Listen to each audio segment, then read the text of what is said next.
nggak lama kemudian gunung yang di Jogja itu meletus. Itu yang hilang duluan tuh itu. Maksudnya hilang gimana, Teh? Yang terkikis daratannya. Itu yang aku paling takutin. Aku nggak khawatir Pulau Jawa, aku nggak khawatir Jakarta, aku nggak khawatir Jawa Barat. Masih ada penjagaan yang sangat kuat yang masalah megatrust itu. Aku merasa ya. Jadi kalau bumi rusak, itu tidak ada satupun yang bisa disalahkan selain manusia itu. Nah, banyak yang mengambil kekayaan alam tanpa membereskan kembali. Jadi dibiarkanlah, ya sudah mendapat keuntungan, dibiarkanlah, tidak ditata kembali, berantakan. Nah, itulah yang sering terjadinya bencana-bencana.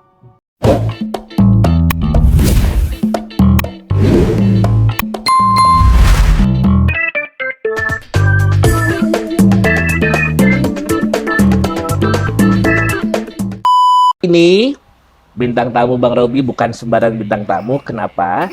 Karena beliau ini punya relasi yang cukup kuat dengan Ratu Pantai Selatan. Buat kamu yang mungkin sangat mengidolakan Ratu Pantai Selatan atau mungkin percaya atau tidak percaya, harus nonton ya. Dan yang pasti juga beliau yang satu ini, saya bisa bilang ada relasi juga dengan Mbak Rara. Kalau Mbak Rara tuh katanya punya AC di langit, kalau yang ini punya tanda-tanda di langit. Langsung saja ada Teh Feni. Teh Feni apa kabar? Alhamdulillah baik. Sehat ya, Teh? Terima kasih buat waktunya. Teh mah dari matanya aja udah menakutkan. Tadi pertama kali masuk ke ruangan, wah ini orang sakti nih gitu ya. Teh, Yes. terima kasih sudah hadir di Bisikan Sama-sama. Goib. Ya. Namun kan nggak ada salahnya juga kita harus waspada. Saya bilang gitu kan, tolong hindari dulu. Nggak lama kemudian gunung yang di Jogja itu meletus. Berarti sering dong Teh kalau misalkan Teteh lagi lihat-lihat scrolling TikTok, TikTok atau Instagram atau Twitter dari BMKG gitu. Kan gue udah bilang gitu. Ya, Sering begitu. 85%. Yang Jepang kemarin, Jepang di Rusia kemarin ada gempa besar dan tsunami, Teteh ngerasain. Aku justru ngerasainnya itu, aku paling takut sama Sulawesi dan Sumatera Barat. Aduh. Kalau menurutku Jawa, alhamdulillah masih aman. Waduh. Itu yang hilang duluan tuh itu, Maksudnya hilang gimana Teh? yang terkikis daratannya. Itu yang aku paling takutin. Aku nggak khawatir Pulau Jawa, aku nggak khawatir Jakarta, aku nggak khawatir Jawa Barat. Masih ada penjagaan yang sangat kuat yang masalah megatrust itu. Aku merasa ya, Tuhan Allah tuh masih sangat baik sekali dengan kita, dan itu nggak secepat itu terlaksana. Jadi dioper, dipecah bencananya. Misalnya nih fokusnya ke Pulau Jawa, itu tidak seperti itu, tapi dipecah sama Tuhan. Itu baiknya Tuhan ke kita. Aku satu persatu Teh. Untuk Pulau Sumatera sendiri Teteh melihatnya di Sumatera Barat. Ya, Padang. Di Padang. Bukan di Mentawainya lagi ya, karena kan pernah ada tsunami di Mentawai. Padang Dan Sulawesi. Padang yang Teteh lihat gempa. Tsunami. Yang paling aku takutin. Makanya aku bilang tadi kan pesisirnya tuh daratannya lama-lama menipis. Aku paling takut itu. Ini Aku berinding ya. baru 5 menit loh Teh kita opening Teh. Kalau Sulawesinya berarti bukan kemarin kan yang ada itu di Palu ya. Yang kemarin sempat ada pergeseran lempengan bumi, lalu pada rata semua itu kan teman saudara-saudara kita di Palu. Kalau itu Sulawesi di mana Teteh lihat? Pesisiran pantai. Masih semua, pesisiran semua. juga. Itu lama-lama mengikis. Jadi misalnya air laut di sini akan lama-lama ke tengah. Itu yang aku takutin. Yang kasihan tuh Sulawesi dan Padang. Sulawesi di mana Teh yang Teteh lihat? Nggak boleh disebutin. Gorontalo. Tapi jangan jadi takut ya. Aku jadi ini. Penglihatan ini datang sejak kapan dan apa tanda? Oh, sudah lama sekali. Dari tahun 2024. Dari pertama kali aku diundang ketika ditanya ke depan bagaimana keadaan Indonesia, saya akan selalu bilang, saya takut Sulawesi dan Sumatera Barat. Itu aja. Pulau Jawa saya tidak khawatir karena Tuhan Maha Baik, Allah Maha Baik. Harusnya pecah di Pulau Jawa, tapi baiknya Tuhan dipecah. Maksudnya harusnya tuh diledakannya tuh di Pulau Jawa, tapi baiknya Tuhan, ya mungkin masih banyak yang kuat di dalamnya. Jadi dipecah bencana itu. Jadi jangan khawatir insya Allah untuk Pulau Jawa. Ini kan berhubungan dengan laut. Kalau Gunung Merapi, di mana kita adalah lingkaran ring fire ini, Teteh melihatnya ada yang akan meletus kah atau Gunung Merapi itu menurutku sih kalau sekarang lebih ke laut ya. ke laut ya? Saya mau ke laut sekarang. Ini kan berarti ada hubungannya dengan sang penjaga laut. Yes. Let's say kita tahu lah yang namanya laut itu dijaga dengan segala macam jenis ciptaannya Allah, jin ciptaannya Allah. Ya. Dan kalau aku sebagai orang awam, aku percaya dengan Nyai Ratu, dan aku merasa Nyai Ratu adalah salah satu ciptaan Allah dalam wujud jin. Saya orang awam lah, saya begitulah ngomongnya. Karena kan makhluk halus ya, Teh ya. Saya nyebutnya sebagai sosok jin perempuan lah. Apakah ada keterlibatan beliau dalam menyampaikan pesan ini kepada Teteh? Ada. Ceritakan, Teh. Kalau diizinkan beliau. Ada. Saya itu paling takut kalau ada pemerintahan yang dikasih tanggung jawab di suatu kota yang tidak jauh dari laut seperti Bali, seperti Pelabuhan Ratu. Karena bila mana terjadinya korupsi, terjadinya penyalahgunaan uang, pasti akan banyak bencana di situ. Saya kasihan malah penduduk-penduduk yang tidak tahu apa-apa, yang benar-benar dia hanya hidupnya nyari nafkah, yang hanya berpikir besok makan apa. Justru mereka-mereka yang kasihan. Nah, itu yang harus sebenarnya di awal harus dibersihkan tuh itu. Contohnya, saya itu kan sering bolak-balik ke Pelabuhan Ratu. Kok beberapa tahun ini Pelabuhan Ratu sering banjir, bandang, besar sekali. Saya bilang nih ada sesuatu yang salah, ada sesuatu yang dipermainkan, ada sesuatu yang mengatasnamakan rakyat. Ternyata kan kita bisa dengar sendiri, ada apa tuh penyu-penyuan yang dibangun dari kardus. Itu satu. Nah, kedua, banyaknya proyek-proyek yang sebenarnya ibu tidak suka. Ibu tidak suka. Teteh manggilnya ibu. Ya. Sudah sedekat itu. Ibu ini apa saja yang ibu tidak Lebih suka? ke penghormatan. Penghormatan. Ya. Apa saja yang ibu tidak suka, Teh? Selain tadi ada pengkhianatan dari pemerintah daerah. Ya. Apalagi? Satu, kedua, harus tetap menjaga tata krama, adab, etika. Jadi jangan pernah meninggalkan budaya. Jangan pernah meninggalkan sejarah. Jadi kayak pesannya Bung Karno tuh jangan lupakan jas merah. Dari itu semua kita jaga, dari adab, etika, tidak memanfaatkan kekayaan alam dengan sembarang. Itu akan merusak bumi. Jadi kalau bumi rusak, itu tidak ada satupun yang bisa disalahkan selain manusia itu. Nah, banyak yang mengambil kekayaan alam tanpa membereskan kembali. Jadi dibiarkanlah, ya sudah mendapat keuntungan, dibiarkanlah, tidak ditata kembali, berantakan. Nah, itulah yang sering terjadinya bencana-bencana. Sebenarnya bencana itu nggak perlu kita menanyakan kepada hal goib atau kita menanyakan juga kepada Tuhan, menyalahkan. Kita introspeksi juga gitu loh. Kamu bongkar ya, kamu juga harus tata kembali. Dan itu sampai nggak kepada orang-orang di sekelilingnya. Ya. Itu masalahnya di situ. Teh, ibu kalau menyampaikan pesan ke Teteh melalui apa? Mimpi, bisikan, kehadiran? Semua. Ih, ceritain Teh. Ceritain. Saya dulu tuh kan awal saya sebelum jadi penari. Memang cobaan hidup saya tuh luar biasa. Kebetulan memang saya lahir di keluarga masih ada, papa itu masih ada dari Mangkunegara.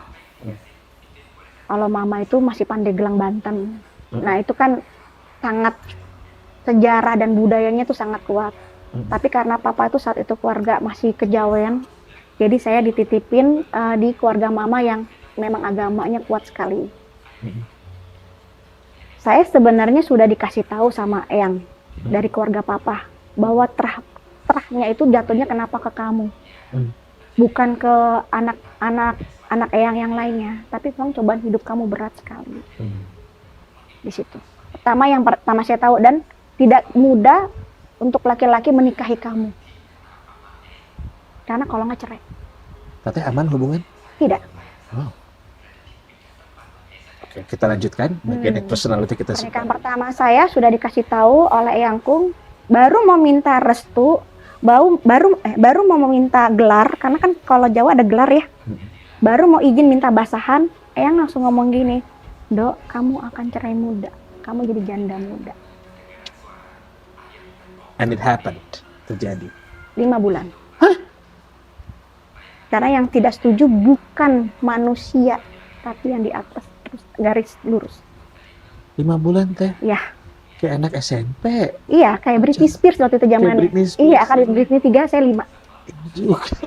5 bulan saja. Ya, 5 bulan. Jadi ya sudah, kodratullahnya saya melahirkan, sudah lepas.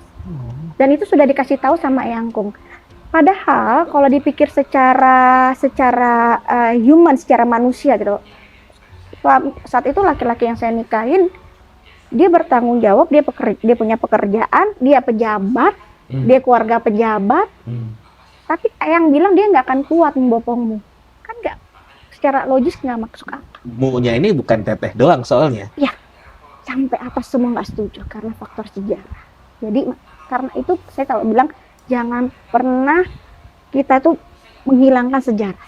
No. Dan budaya serta terah dan keturunan. Ya, awal dari situ semua saya dipaksa untuk mengenal diri saya, padahal saya kuliah hukum loh, Bang Robi. Kan orang hukum kan sangat logik sekali. Saya dipaksa untuk memahami itu dan tidak ada guru. Karena Eyang setelah menyampaikan itu dia langsung meninggal. Dan sampai detik ini saya nggak berani masuk kamarnya. Karena saya doang yang diminta untuk masuk kamar beliau. Hanya Eyang. Waktu itu usia? Lulus kuliah. Oh, lulus kuliah. Usia 24. Lalu teteh lanjutkan hubungan baru? No, saya single 10 tahun dan tidak merasakan butuh laki-laki. Karena ngerasa kayak ada yang temanin selalu. Teteh, itu awal dari sebagai seorang penari sakral. Yes, dari penari sakral. Lalu sebelum menjadi penari sakral itu kan. Penari sakral apa sih teh? Punten aku potong. Jadi di Jawa Barat itu yang kita tahu kan hanya jaipong. Kan? Yeah. Tapi sebenarnya ada tarian namanya galura atau niskala jati. Oke. Ya. Nah, galura dan niskala jati ini adalah ibunya tai chi. Oh. Seperti tarian sufi. Jadi dia tarian yang selaras dengan alam, selaras dengan Tuhan. Jadi tidak ada koreografi seperti itu, nggak ada. Kalau Bang Robi pernah nonton film Avatar yang menarik ombak? Iya, air. Itu adalah namanya niskala jati. Niskala jati. Nggak semua orang terpilih untuk bisa menarikan. Iya. Hanya yang terpilih itu hanya 3 orang, 3 perempuan. Ketika teteh menarikan ini di pinggir pantai, saya bisa bilang begitu, di Pelabuhan Ratu, bagaimana reaksi alam? Ombak nyamperin. Besar. Hanya ombak saja. Jangan bohong sama aku. Bang Robi boleh ikut sama aku, kamu makasih ke banyak. pantai. Makasih. Selain kan aku nggak bisa lihat, makanya aku mewakili mata netizen adalah pengen nanya. Selain ombak, jangan bohong. Siapa aja yang menghampiri? Ibu. Kalau ibu mah sudah pasti. Ibu udah pasti karena saya taunya itu dari guru almarhum. Ya. Awal saya dipilih ketika saya sudah mendapatkan proses kehidupan. Yang tadi saya divorce, mencari jati diri, sampai akhirnya saya bertemu dengan beliau itu golongan habaib Syahid. Ya. Nah, beliaulah yang membimbing saya, membukakan mata saya bahwa mengenal diri saya, siapakah diri saya sebenarnya. Saat itu saya datang nih ke rumah asistennya guru saya. Ketika saya datang, padahal beliau itu umurnya jauh lebih tua daripada saya sendiri. Ya. Dia usianya hampir 70-an ya. Abah ada di Bogor. Ketika datang itu, saya tuh hanya nemenin tante silaturahmi. Nah, saya pikir kan saya mau healing, habis skripsi, nggak ada pikiran apa-apa. Pas ketika saya datang, si Abah ini kaget ngeliat saya. Dia kaget, nah saya begini karena ternyata saya dibawa oleh ibu. Yang selama ini mereka tunggu. Detik itu juga, hari itu juga, Abah langsung nulis, ada bacaan, dan saya harus berangkat ke Pelabuhan Ratu, ke Pantai Sukawayana, pantai yang paling sakral di Pelabuhan Ratu. Itu adalah gerbang. bukan Karanghawu. Kan orang-orang taunya selama ini Karanghawu bukan gerbang, bukan ada di situ. Ternyata bukan di situ. Bukan. Gerbang itu adanya di Sukawayana. Dan gak semua orang boleh ke sana. Boleh. Boleh. Tapi kalau yang ke sana biasanya sudah tahu tujuannya apa. Misalnya Bang Robi ada yang jahatin, ada yang jahilin, mandi aja di sana. Oh. Karena orang yang ilmu negatif, ilmu kotor, saya bilang ilmu hitam, orang yang pakai susuk, jangan ke sana. Oh, tapi kalau orang bersih boleh. Boleh banget. Manggil Ibu Ratu, saya mohon izin. Semoga Teteh mau jawab saya.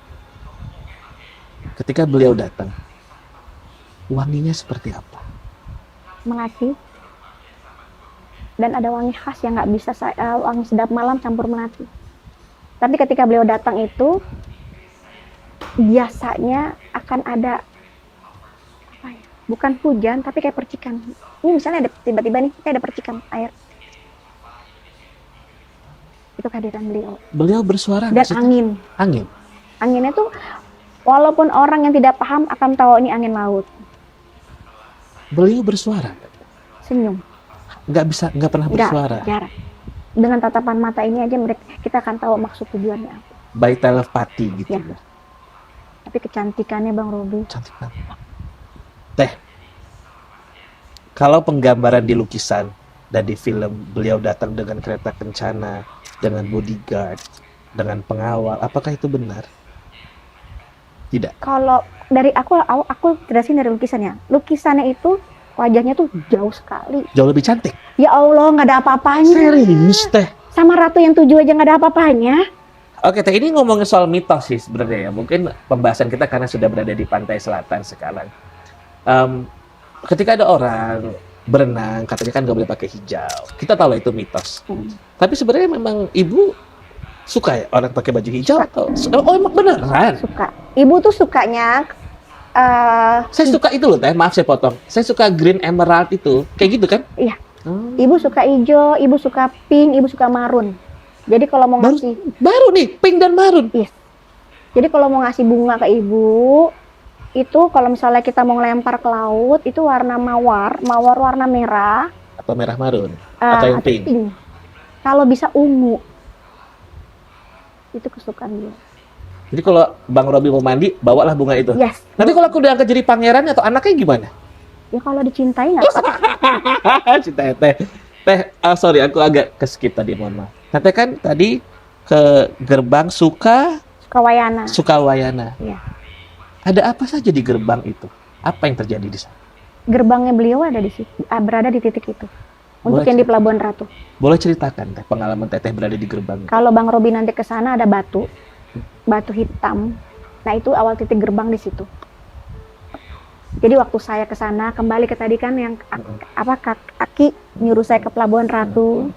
Saya berangkat ke Pelabuhan Ratu sama tante saya dengan masih polosnya, nama baru lulus kuliah, nggak ngerti masalah itu. Cuman nggak tahu kenapa kok hati saya tergerak untuk mengiyakan. Saya berangkat loh. Dulu kan belum ada tol Bocimi ya, belum ada tol itu ya. Saya berangkat PP dianterin tanteku. Ketika saya berangkat, saya wudhu karena setiap kita bertemu air kita harus wudhu. Mau di sungai, mau di laut, mau dimanapun kita wudhu. Tujuannya apa? Biar tidak kena bala air bila kita sedang wisata. Itu pesan saya. Ketika saya wudhu itu, kan saya tidak tahu tuh artinya sampurasun. Yang saya tahu assalamualaikum. Ya. Tapi tiba-tiba hati saya ngucap sampurasun, assalamualaikum. Saya langsung sidekep tangan saya seperti ini, saya merem. Nah, saya dikelilingi langsung ada air yang mengelilingi saya tuh. Kayak puteran. Dan wangi yang paling khas itu adalah melati. Nah, ketika saya meremkan mata, saya kan ada rasa di sisi kemanusiaan saya yang takut. Pasti. Saya anak muda. Ya. Bohong kalau saya nggak takut, namanya di tengah laut. Ya. Ada rasa takut tapi ada rasa pengen tahu. Ya. Saya melekkan mata saya sedikit. itu cantiknya minta ampun, dan bersama 7 putri beliau didampingi, bukan bodyguard. Putri yang mendampingi. Usia putri itu kalau di manusia usia berapa teh? 26, 27. Beliau itu adalah pecahannya Ibu Ratu. I see, makanya mirip. Pecahan beliau itu kan memecah unsur-unsurnya. Ada di Dewi Lanjar, ada di Nyi Roro Kidul, tapi tidak ada di Blorong. Karena Blorong itu awalnya ngelawan. Oh. Blorong itu murni jin. Ketika ada orang terbawa ombak lalu tenggelam di pantai selatan, apakah betul itu artinya kesayangan ibu dan dia tidak bisa ditemukan jasadnya, itu artinya dijaga oleh ibu atau bagaimana? Kita bicara logika. Silakan. Bang Robi sayang sama orang, mungkinkah Bang Robi menyiksa dia? Oh, berarti benar. Orang-orang terpilih. No. Oh, no. Oh. Justru ibu tidak akan menyiksa beliau. Berarti bukan karena beliau, bukan karena ibu. Karena kembali kepada diri manusia itu sendiri. Di laut itu hati-hati kalau berenang. Ada suatu titik putaran yang itu menarik manusia. Jadi kalau kita ketemu lautnya, laut yang seperti pantainya ada kayaknya besar gitu, hempasan gitu ya. Nah itu hati-hati karena jalannya ombak tuh gini. Narik.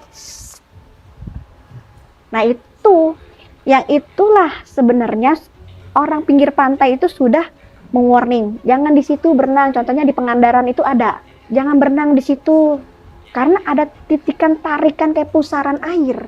Lalu saya bilang, tenggelamnya manusia di pinggir itu terjadi karena dirinya sendiri, bukan karena dia dicintai, bukan karena disukai, bukan karena itu. Ya, nggak ada hubungan berarti. Nggak ada hubungan. Ada 2 manusia yang lahir, kan putri itu 7, Bang. Ya. Yang 2 lahir ke dunia. Salah satunya artis. Hah? Perempuan. Artis lama. Udah meninggal. Masih ada. Itu titisannya. Titisan ibu. Si artis ini tahu? Enggak. Teh, aku izin tanya dong. Aku penasaran. Teteh pernah dilarang makan pisang nggak? Tidak. Tidak.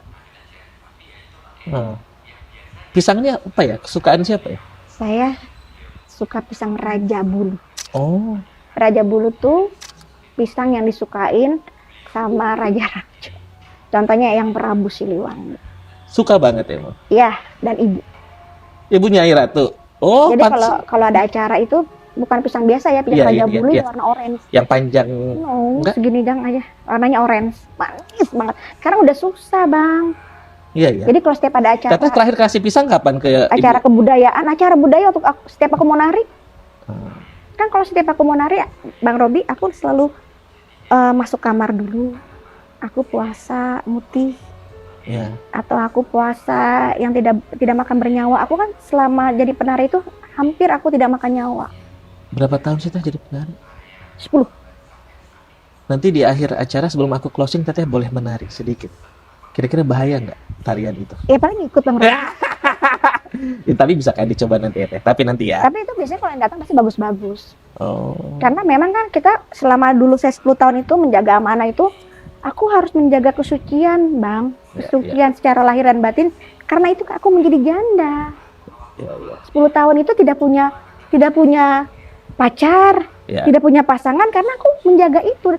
Dan aku juga nggak tertarik sama laki-laki. Jadinya. Iya. Karena ibu posesif banget sama Teteh. Satu itu, kedua, saya berkarir, ya fokus hanya saya kuliah lagi dan berkarir. Ada satu momen di mana Teteh itu pernah tergoda untuk menggunakan seutas tali ya? Ada Tali momen tidak. itu, tapi cuma meminta ke Tuhan. Ketika saya yang habis divorce itu, terus saya tanya sama Tuhan, Tuhan mau apa dengan hidup saya? Karena saya capek. Bayangin Bang, janda muda saat itu. Nyalahin Nyai Ratu nggak akhirnya setelah itu? Belum bertemu. Oh. Belum bertemu dengan jati diri, belum. Bertemu jati diri ketika ketemu guru.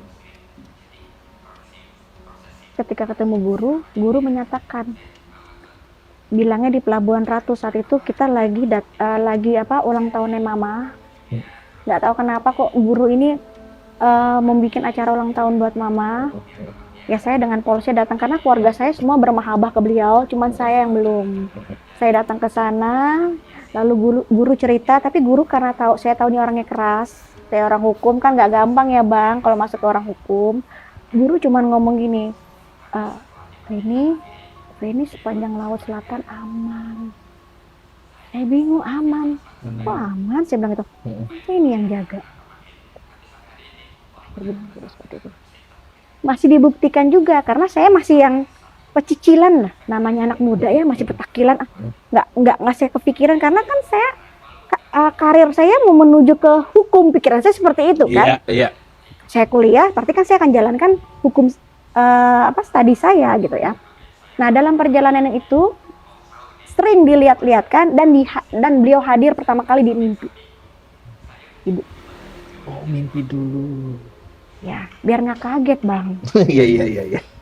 Memperkenalkan diri itu di mimpi. Awalnya kan waktu ketika saya datang tuh yang ada putaran-putaran itu, saya kan masih siapa ini cantik. Itu datang wujudnya teh. Datang wujudnya, tapi selendangnya selebar laut. Warna hijau. Kan kalau laut selatan kan airnya hijau ya. Nah itu kayak gitu selendangnya. Jadi kita nggak tahu dia napak kaki di mana tuh nggak tahu beliau napak. Tapi ada perempuan tujuh putri. Apa yang terjadi setelah teteh pertama kali ketemu beliau pada saat malam itu? Besoknya apa yang terjadi? Lalu saya pulang, langsung ketemu guru, diarahkan. Nanti setelah kamu sudah dari Pelabuhan Ratu, apa yang terjadi? Bertemu dengan guru, baru boleh bertemu dengan guru. Karena saya orangnya keras Bang Ro. Saya enggak, kan saya selama kuliah kan dididik untuk logika. Iya. Untuk masuk ke dalam pemikiran saya. Ya. Ini illogical. Ya, tidak mudah. Ya. Saya butuh pembuktian. Karena itu saya selalu bilang ke teman-teman, jangan suka melawan kodrat. Oh iya. Seperti air mengalir saja. Jadi teteh setelah pertemuan lalu ketemu sama gurunya, sama abah teteh, apa yang terjadi dengan hidup teteh? Semakin mudahkah, semakin tajam penglihatannya, ilmunya semakin luar biasa atau bagaimana? Langsung menjadi penari sakral itu. Penari sakral khusus Jawa Barat. Penari Galura atau Niskala Jati. Sepanjang sejarah cuma 3 orang? 3 orang. Tidak ada nambah perempuan satupun. Kalau kayak gitu perlu pentas-pentas gitu nggak sih? Enggak ya? Khusus acara kebudayaan atau acara-acara sejarah. Malam satu suro juga? Masuk. Setelah itu terjadi, beliau datang melalui mimpi. Di dalam mimpi itu saya dikasih 1 selendang dan kedua batu permata seperti itu. Nah itu kan permasalahannya di mimpi kan, tapi seperti nyata. Jadi mimpi tapi bukan seperti mimpi. Jadi kalau bahasa kita tuh rep-rep. Nah ketika saya bangun, saya ingat banget batunya warna apa, tapi nggak saya pikirkan. Nah itu nyambung ke guru saya. Guru saya saat itu sedang di Mekah. Tiba-tiba di bawah bantalnya itu ada batu cincin 2. Di sana. Ya, di Mekah. Dia kaget, ih batu cincin siapa? Nah, saya belum cerita ini ke guru karena guru lagi umroh kan. Lalu pas dia pulang, dia bilang gini, dia bilang itu, saya ada oleh-oleh buat kamu. Oleh-oleh apa Said? Saya bilang gitu. Tapi saya juga bingung, tiba-tiba di bawah bantal saya ada 2 batu. Dia bilang gitu. Perasaan saya ini harus ngasih ke kamu. Padahal teteh belum cerita? Belum cerita dengan beliau. Dan saya tahu batunya warna apa aja. Gitu Said. Saya bilang gini, saya harus ikat atau tidak? Tidak perlu. Tapi kalau mau diikat lebih baik karena guru tidak membebankan kepada saya. Dikasihlah batu ini. Warnanya seperti warna favorit ibu dong? Iya. Kalau beliau bilangnya merah delima. Iya. Dikasih batu warna ini dan batu blue sapphire saya dikasih. Nah kalau blue sapphire kan kebesaran. Saya mau ngikat karena saya perempuan yang gak enak ya. Akhirnya saya ikat ini. Nah ini batu ini. Dan lucunya batu ini ketika guru menemukan di bawah bantal di Mekah itu, guru kan belum tahu ini buat siapa, tapi memang ada perasaan untuk ngasih ke Feni. Nah, kan guru itu orang dekatnya banyak. Guru kasih dulu nih ke orang dekat yang lain. Nggak kuat. Nggak kuat, balik lagi. Balik lagi. Kok balik lagi batu ini? Iya. Dikasih lagi, dioper kemana-mana, balik terus. Oh berarti bukan Untuk mereka dia. khusus. Nah, kalau guru kan taunya saya sukanya berlian. Sombong banget nih. Nggak, maksudnya nggak suka Iya, batu-batu Iya, begitu. paham deh, paham. Perempuan kan nggak suka batu-batu Iya, kayak iya, gitu, iya. gitu kan. Terus gitu, tapi kok ini ada di mata saya terus. Akhirnya dikasih ke saya. Udah, ini Itu ada isinya teh.